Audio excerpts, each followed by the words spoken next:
자, 오늘 강의에서는 3D 이미징에 대해서 공부를 하겠습니다.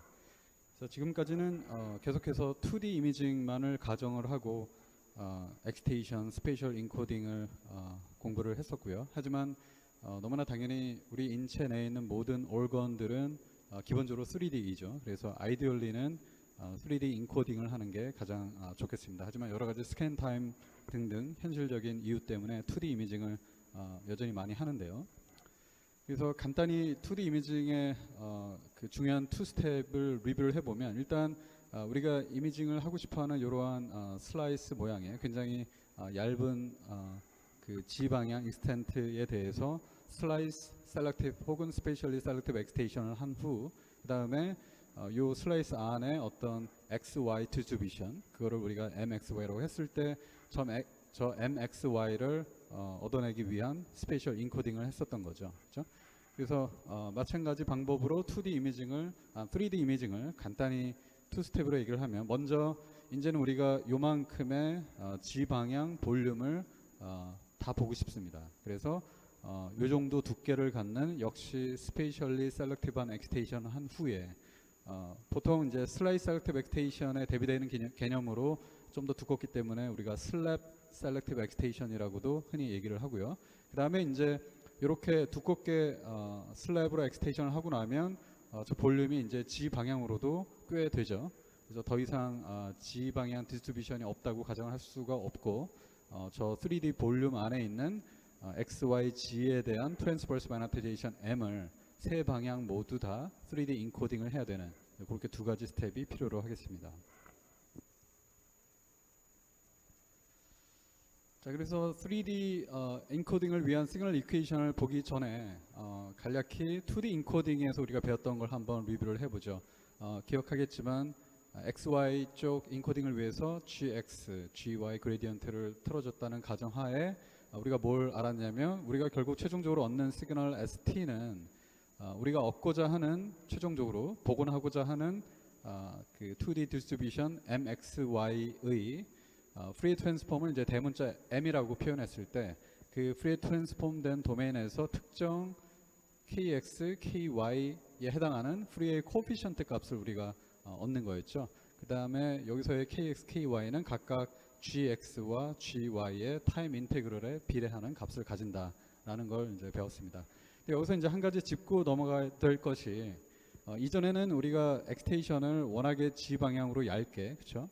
요게 이제 G 방향 슬라이스 셀렉티브 엑스테이션의 thickness였죠. 저게 워낙에 얇다고 가정을 했기 때문에 저 G 방향의 디스트리뷰션은 우리가 고려하지 않았어요. 하지만 아무리 얇게 하더라도 분명히 요만큼의 익스텐트가 있는 거고, 리시브 코일은 모든 3D 볼륨에 대해서 다 시그널을 얻는 거죠. 그래서 엄밀히 말하면 이 이퀘이션에서 DG도 있어야 되고, 그래서 예전에 원래 있었던 더블 인테그럴 이후에 G 방향 인테그럴에 해당하는 추가적인 인테그럴이 사실은 있었어야 되는 거죠. 그렇죠? 하지만 G 방향 디스트리뷰션이 이제 크지 않다는 가정하에 그냥 이 결과를 KX, KY에 대한 트랜스폼된 결과다라고만 우리가 얘기를 했던 거죠.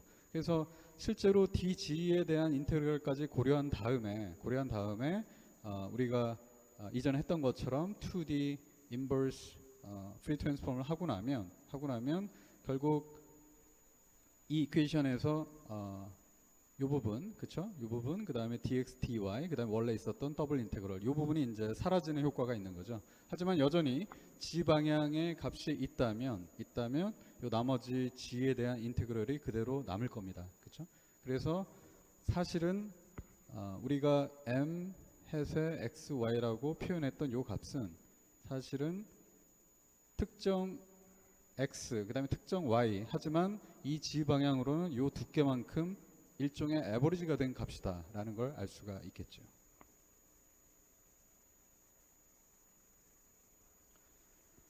그래서 마찬가지 방법으로 이제 3D 인코딩을 하기 위해서 필요한 것이, 이제는 GX, GY 그레디언트 뿐만이 아니라 G 방향의 GG 그레디언트까지 틀어주고, 그랬을 때 결국 시그널 이퀘이션이 이런 식으로 표현이 되겠죠. 이제 물론 이제 좀 전에 얘기했던 것처럼 X, Y 뿐만이 아니라 G에 관한 인테그럴도 같이 해줘야 하고, 당연히 이러한 추가적인 프리의 커널 텀이 생기게 되겠죠. 그렇죠? 그래서 이 결과는 결국 우리가 최종적으로 얻고자 하는 3D 트랜스버스 마그네타이제이션의 디스트리뷰션 MXYG의 3D 프리 트랜스폼을 우리가 대문자 M이라고 한다면 특정 프리의 코에피션트 KX, KY, KG에서의 그 해당하는 프리 코에피션트 값을 우리가 얻게 되는 거고, 역시 KX, KY처럼 KG도 이제는 GG 그레디언트의 타임 인테그럴에 비례하는 그런 값을 가지게 되겠습니다. 그래서 결국 뭐 2D에 확장되는 개념인 거죠. 그래서 우리가 얻고자 하는 어떤 3D 디스트리뷰션을 MXYC라고 한다면 결국 3D 인코딩을 세 방향 그레디언트를 다 틀어준 다음에 우리가 얻는 시그널이 결국 우리가 얻고자 하는 MXYG의 프리 트랜스폼된 도메인에서, 즉 3D K 스페이스에서 특정 프리 코에피션트 KX, KY, KG에서의 값이 바로 우리가 얻는 시그널이다 라고 정리를 하면 되겠네요. 그래서 이 KX, KY, KG를, 즉 GX, GY, GG를 어떻게 디자인하냐에 따라서 이 3D K-스페이스 상에서의 트래젝토리가 결정될 거고, 그 트래젝토리 상에서의 값을 우리가 얻게 되겠습니다.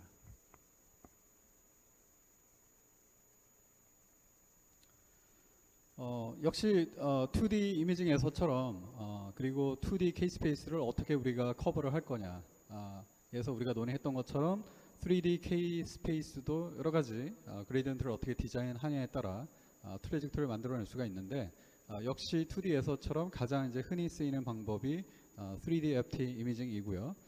이전에 2D FT 설명을 할 때 사실 그 이름이 아주 이렇게 이렇게 딱 맞는 그런 이름이 아니었다라고 제가 얘기를 했는데, 즉 2D FT 오퍼레이션 혹은 3D 오퍼레이션은 결국 다 인볼브 되어 있는 건데, 여기서 이제 중요한 키는 이 3D 공간을 카르티시안 스타일로 혹은 렉트 리니어한 스타일로 얻는다라는 것이 이제 키 포인트가 되겠죠.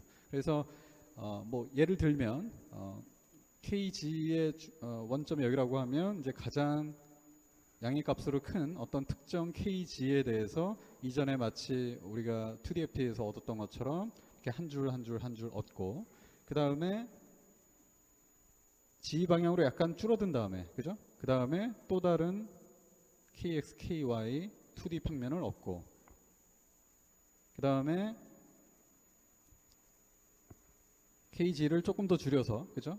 거기에 해당하는 또 KX, KY 평면을 얻고, 역시 또 좀 더 줄여서 얻고 등등등, 이런 식으로 계속 반복을 하면 마치 우리가 2DFT에서 카르티시안 스타일로 얻었던 것처럼 이 3D 볼륨을 카르티시안 스타일로 우리가 얻을 수가 있겠죠. 그래서 이렇게 얻는 방법을 우리가 3D FT 이미징이라고 하고요. 거기에 상응하는 그 펄스 시퀀스 다이어그램을 한번 보면 역시 2D FT 이미징에서의 펄스 시퀀스 다이어그램과 굉장히 비슷합니다. 일단은 슬랩 셀렉티브 엑스테이션이 들어갈 거고요, 그죠? 유일한 차이는 2DY 차이는 이제 그 엑스테이션 띵니스가 좀 더 이제 두꺼워진다는 거만 있겠고, 그 다음에 좀 전에 이 왼쪽 그림에서 가정했던 것처럼 KG가 여기가 0이라고 치고 가장 높은 값에서 먼저 출발을 한다고 가정을 하면 이 GG 그레디언트가 가장 높은 곳으로 일단 고정을 해놓고, 그렇죠? 그래서 이렇게 고정된 다음에 KY를 혹은 GY를 이렇게 변화시켜 가면 그게 바로 이 첫 번째 KX, KY 플레인에서 이렇게 한 줄 한 줄 얻는 게 되겠죠, 그렇죠? 그 다음에 그래서 이 GY에 대해서 한 번에 루프를 돌고 나서 그 다음에 이제 GG를 이제 하나 내리죠. 이렇게 하나 내린 다음에 즉 이 정도 KG에 대한 역시 동일한 GY를 루핑을 돌려서 거기에 해당하는 두 번째 플레인을 이렇게 한 줄 한 줄 한 줄 얻을 수 있겠죠, 그렇죠? 그런 식으로 계속 반복을 하면 결국 나머지 다른 KG에 대한 KX, KY 플레인을 얻게 되겠습니다. 물론 이 루핑의 결국 기본적으로 KY와 KG에 대한 루핑이 이제 두 번 일어나는 건데, 그거를 어떤 거를 이너 루프에 놓고 어떤 거를 아우터 루프에 놓을 건지는 순전히 그 유저 마음이겠습니다. 그래서 순서를 바꿔도 되겠고요. 그래서 그런 식으로 순차적으로 카티장 형태로 우리가 데이터를 얻을 수 있겠고요. 그다음에 이제 역시 이전에 했던 것처럼 중요한 이미징 파라미터가 G 방향의 이제 필드 뷰와 그다음에 스페이셜 레졸루션일 텐데 역시 X와 Y 방향에서 얻었던 것처럼 G 방향의 필드 뷰는 델타 KG분의 1. 즉 이 그림에서는 예를 들어 요 두 개의 다른 KG 값을 생각을 한다면 요 샘플링 스페이스가 되겠죠. 그죠? 저거에 역수를 취한 게 G 방향의 필드 뷰가 되겠고 역시 G 방향 스페셜 레졸루션은 WKG분의 1, 즉 KG 방향으로 얼만큼 우리가 넓게 커버를 할 것인가, 그죠? 혹은 G 방향 프리퀀시를 얼마나 높은 거를 포함을 시킬 것인가. 그래서 요거를 이제 WKG라고 할 수 있겠죠, 그죠? 그거의 역수가 바로 G 방향의 스페셜 레졸루션 델타 G가 되겠습니다.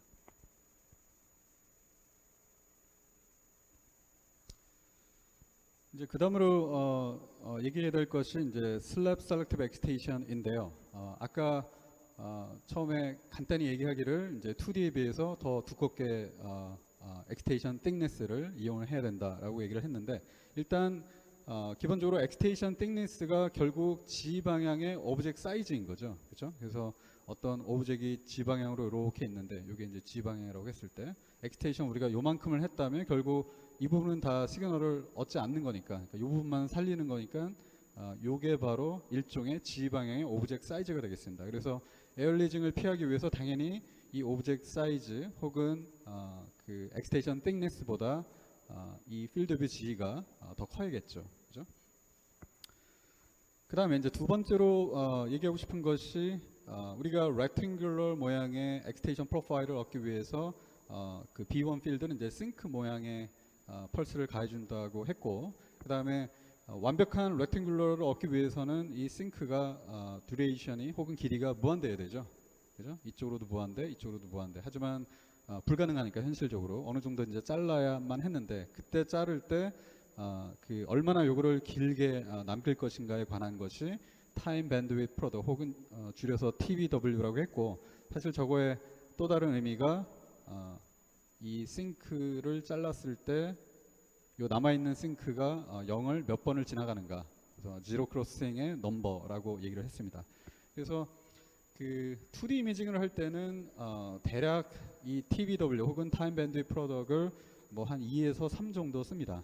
그래서 지금 이제 이그젠플에 나와 있는 게 TBW가 이제 3일 때고요. 그래서 그거에 해당하는 엑스테이션 프로파일, 즉 MXY를 플랫한 게 이제 오른쪽과 같은데, 여기는 지금 대략 가정하기를 슬라이드 띵니스가 엑스테이션 띵니스가 1cm라고 했고요. 그래서 대략 지금 한 요 정도가 이제 1cm라고 보면 되겠습니다. 그래서 당연히 아이디얼한 렉탱귤러는 아니죠. 하지만 전혀 문제가 없는 것이 우리가 이미 봤지만 2D 이미징에서는 이 G 방향의 시그널이 서로 에버리지가 되는 거죠, 그렇죠? 예, 그래서 이 정도가 에버리지가 된다라고만 이해를 하면 되겠고, 저 정도면 이제 충분합니다. 근데 이제 문제는 3D 이미징을 위해서 아까 이제 엑스테이션 띵니스를 늘려야 된다고 했죠. 그래서 지금 6cm로 이제 늘려서 얻은 그런 뉴메리컬 시뮬레이션 결과가 이제 오른쪽과 같습니다. 여전히 이제 타임 밴드위드 프로덕트는 3이라고 가정을 했고요. 자, 그러면 지금 대략 이제 6cm가 한 이 정도가 나올 텐데요. 이제 문제가 이제는 이 G 방향으로 우리가 에버리징을 하는 게 아니라 직접적으로 인코딩을 할 거죠. 스페셜 인코딩을 이제 이 좌우 방향으로도 하는 거예요. 그렇죠? 그러면 시그널이 여기는 높고 여기는 낮죠. 그렇죠?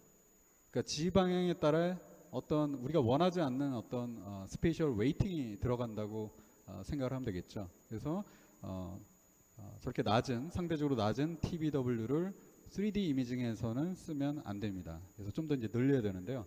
뭐 대략 한 8 정도에 해당하는 엑스테이션 프로파일에 이제 이렇게 나오게 돼서 물론 여전히 이러한 그 트랜지언트 혹은 뭐 트랜지션 밴드가 있긴 하지만 굉장히 평평한 플랫한 그런 시그널 리스폰스를 G 방향에 대해서도 얻을 수가 있겠습니다. 그래서 대략 3D 이미징에서는 물론 뭐 여러 가지 그 다른 시퀀스 타입이나 어떤 여러 가지 스페셜 레졸루션 등등의 조건에 따라 달라지긴 하겠지만 TBW를 대략 6 이상은 써야만 G 방향의 시그널 플럭추에이션이 그 리저너블하게 적어진다라고 기억을 하면 되겠습니다.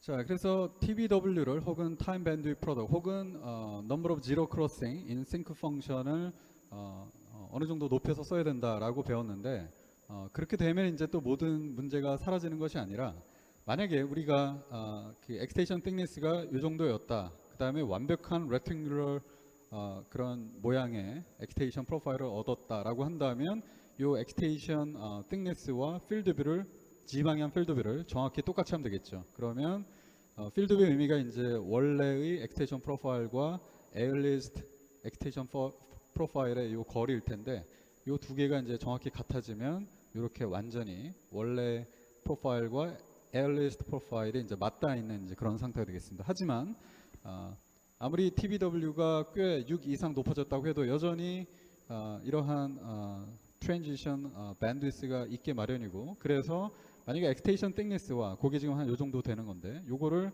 G 방향 필드와 완벽하게 동일하게 한다면 지금 이 회색으로 표현되는 이러한 에일리스트 프로파일이 요 G 방향 필드뷰 안으로 들어오게 되죠. 그래서 요만큼이 지금 들어오게 됩니다. 그래서 실제로 우리가 이미징을 예를 들어 여기서부터 여기까지 G 방향으로 한다면 지금 이 부분에 해당하는 그런 G 방향 에일리징이 생기고 이쪽으로도 마찬가지죠. 요 방향 요만큼 G 방향 에일리징이 생기게 됩니다. 그래서 practically는 G 방향 필드뷰를 이제 더 늘려줍니다. 늘려줘서 좀 전에 이러한 이 에일리스트 엑스테이션 위치보다 좀 더 멀어지도록 멀어져서 최대한 이 이미징 필드뷰 안에 이 에일리스트 엑스테이션이 들어오지 않도록 하고요. 그럼 이제 얼마나 늘리느냐? 그거를 이제 보통 1 더하기 알파만큼이라고 이제 표현을 하고요. 여기서 이제 알파는 뭐 대략 한 0.1, 0.2 정도가 되겠죠. 그래서 이거를 퍼센트로 표현하면 10%, 20% 정도 G 방향 필드뷰를 늘려주고요. 그랬을 때 이때 요 알파 값을 우리가 슬라이스 오버 샘플링 팩터라고 표현을 합니다. 그 다음에 이제 추가로 얘기하고 싶은 것이 이렇게 늘리고 나면 실제 우리가 최종적으로 얻는 그 G 방향 필드뷰가 이 정도이겠죠, 그렇죠? 이 정도인데 여전히 그래서 요 에일리스트 엑스테이션 프로파일이 이제 멀어지긴 했으나 여전히 요 안에 이러한 에일리스트 된 시그널이 생기겠죠. 그 다음에 이제 그게 첫 번째 문제고 두 번째 문제는 원래 우리가 얻고자 하는 요 엑스테이션 프로파일이 여전히 굉장히 낮아지죠. 이 부분이 그죠? 낮아지기 때문에 이렇게 인위적으로 좀 10% 혹은 20%만큼 필드뷰 G를 늘려놓고 혹은 뭐 델타 KG를 줄여놓고선 하지만 여전히 에일리스팅이 좀 더 줄어들게 만든 다음에 실제로 나중에 우리가 임상적으로 사용하는 이미지는 여전히 원래 요 엑스테이션 틱니스에 해당하는 이 부분입니다. 그러니까 결론적으로 얘기하면 요만큼을 얻고 하지만 요 알파에 해당하는 요 부분과 요 부분은 에일리스트 그 다음에 상대적으로 낮은 시그널로 인해서 버리게 됩니다.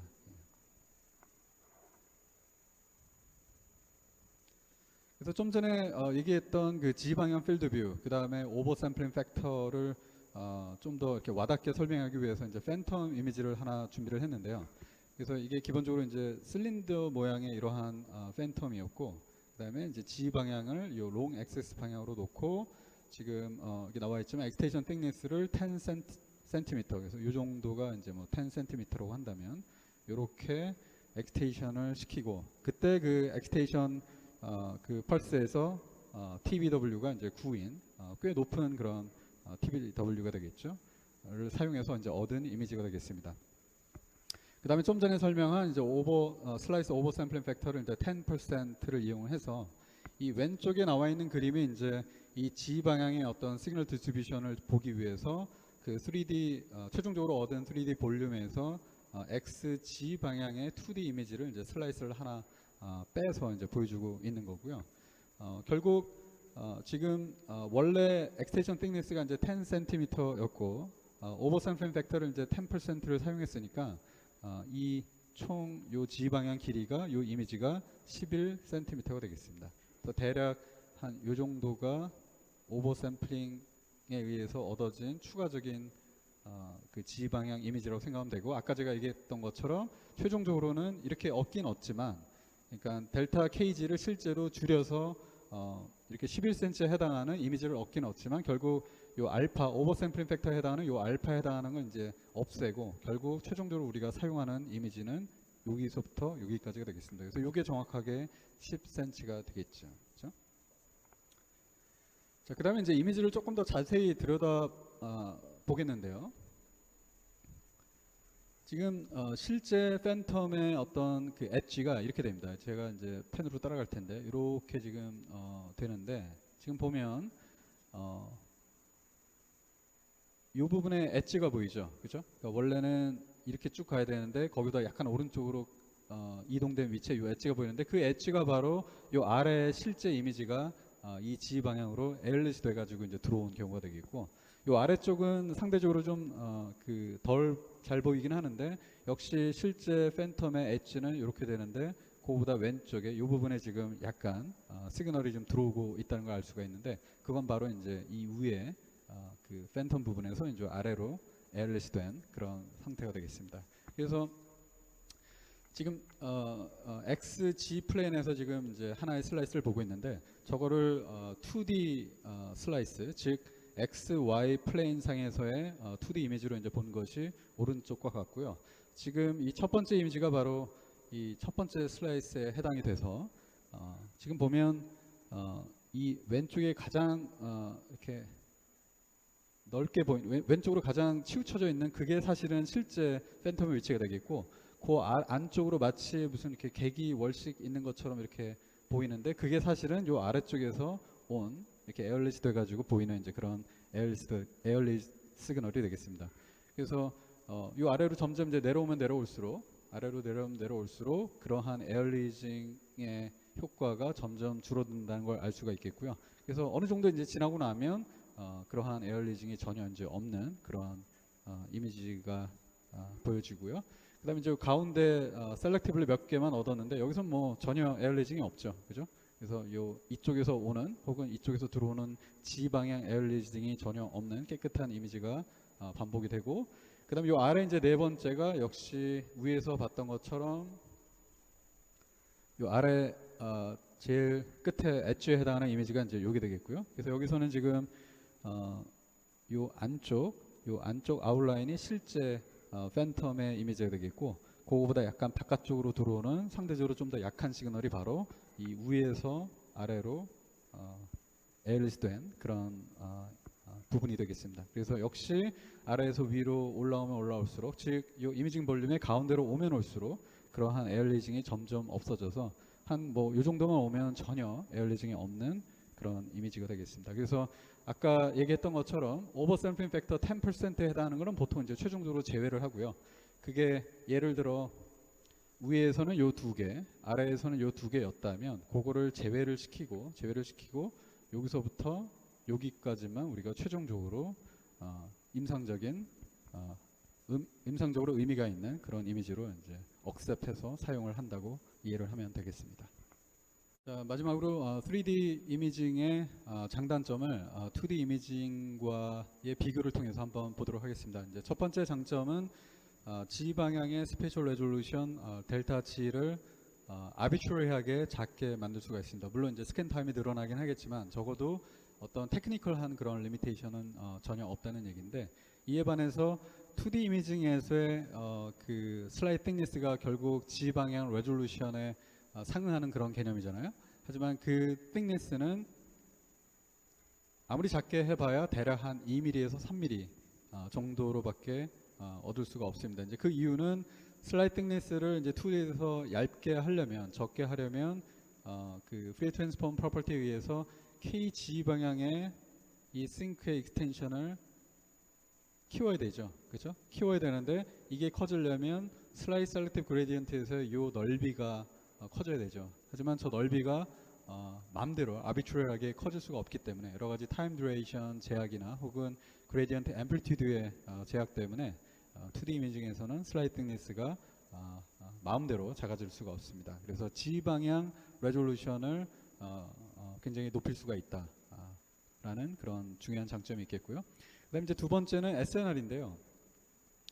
이전에 우리가 Practical Consideration 챕터에서 배웠지만 SNR에 어떤 영향을 끼치는 중요한 파라미터 중에 하나가 readout time이 얼마나 기냐였죠. 그죠? 근데 3D 인코딩을 하면 KY, KG를 다 얻는데 시간이 당연히 길어지죠. 그래서 총 readout time이 늘어나기 때문에 SNR이 늘어나고요. 그래서 여기서 이제 하나 비교해야 2D와 3D를 비교하기 위한 어떤 중요한 설정 중에 하나가 예컨대 동일한 3D 볼륨이 있을 때, 그래서 이 아래 위 방향이 G라고 하고요. 예를 들어 2D 이미징을 이용해서도 거의 동일한 3D 볼륨 커버리지를 얻을 수가 있어요. 예컨대 이 슬라이드 틱니스를 뭐 2mm로 하고 이렇게 하나의 2D 이미지를 얻습니다. 그렇죠? 그 다음에 이 슬라이스와 완벽하게 인접한 다음 위치에서 동일한 2mm 슬라이드 틱니스로 또 2D를 얻고요. 이런 식으로 이제 계속 반복해서 2D 이미지를 여러 장을 얻은 다음에 그거를 쭉 이 G 방향으로 쌓으면 그게 바로 3D 볼륨이 되겠죠. 그렇죠? 그런데 예를 들어 3D 이미징을 이용해서도 역시 G 방향 레졸루션을 동일하게, 그러니까 델타 G를 2mm라고 하죠. 그죠? 그래서 이렇게 되면 이런 식으로 2mm 띵네스를 가는 2D 이미징을 예를 들어 이게 한 10개 슬라이스라고 치죠. 이 10개 슬라이스를 얻는 시간과 그 다음에 이 전체를 통으로 3D 인코딩을 해서 얻는 시간이 거의 비슷할 겁니다. 결국 얻어야 되는 K-스페이스에서의 어떤 라인의 개수가 비슷하기 때문에 총 시간은 거의 비슷해요. 하지만 여기서 중요한 차이는 이 3D 이미징에서는 결국 이 전체를 얻는 데 걸린 시간이 이제 이 SNR에 영향을 미치고 2D 이미징에서는 각각이 독립적으로 인코딩이 일어나기 때문에 이 하나의 슬라이스를 얻는 데 걸린 리드아웃 타임이 이제 그 특정 슬라이스의 SNR을 결정하게 됩니다. 그래서 당연히 10배만큼 차이가 날 거기 때문에 그만큼 SNR이 3D가 높을 수밖에 없겠고요. 그래서 그게 이제 주요한 두 가지 장점이 될 텐데, 당연히 좀 전에 계속해서 얘기를 했지만 스캔 타임이 길다라는 단점이 있고요. 그래서 예컨대 어떤 오브젝이 이렇게 있는데 이 G 방향으로 이 어네토미컬한 어떤 체인지가 크지 않다면, 그죠? 그래서 예를 들어 여기를 잘라봤을 때와 뭐 바로 인접한 곳에서 잘라봤을 때 2D로 그게 그렇게 큰 차이가 없다면 사실 그 총 스캔 타임을 빨리 줄이기 위해서 2D를 얻고 약간 띄어서 또 얻고 이런 식으로 듬성듬성 얻어도 충분히 임상적인 어떤 그 의미가 있는 그런 정보를 얻어낼 수가 있을 텐데 3D는 그게 불가능하죠. 띄엄띄엄이 안 되기 때문에 이 전체를 어느 정도 레졸루션으로 통으로 3D 인코딩을 해야 되기 때문에 스캔 타임이 이제 길게 쓸 수밖에 없다는 단점이 있겠고요. 그다음 마지막으로 모션에 좀 더 센시티브합니다. 그래서 요거는 사실 어떤 가정이냐에 따라 조금 어떻게 표현을 해야 될지가 좀 달라질 수가 있는데, 예컨대 2D 이미징을 이렇게 한 번 한 번 하는데 이 특정 2D 슬라이스를 얻을 때 만약에 환자가 움직였다면 사실은 이 2D 슬라이스만 조금 망가지고 이 나머지 슬라이스는 여전히 깨끗한 이미지가 얻어지겠죠. 하지만 이 동일한 어떤 그 볼륨을 3D 통으로 인코딩을 하다가 어떤 특정 시간에 특정 KX, KY, KG에 대한 어떤 데이터가 모션에 의해서 커럽션이 생겼다. 그러면 사실은 이 전체 이미지에 그 영향이 생기겠죠. 그죠? 그러니까 특정 프리 코피션트 하나가 미치는 영향이 3D 볼륨 전체에 미치기 때문에. 하지만 그런 의미에서 이제 모션 센시티비티가 이제 크다라고는 보통 얘기를 하는데, 근데 운이 좋게도 만약에 모션이 그 3D K-스페이스를 얻는데 그 에너지가 많이 집중되어 있는 로우 프리퀀시를 얻을 때 일어나지 않고, 만약에 이 외곽에 상대적으로 그 추류 값이 작을 엣지 부분에서의 어떤 프리 코피션트를 얻을 때 만약에 모션이 일어났다면 여전히 3D 볼륨 상에 그 영향이 다 있긴 하겠지만 그 영향의 어떤 앰플리튜드가 그 값이 그렇게 크진 않을 수도 있습니다.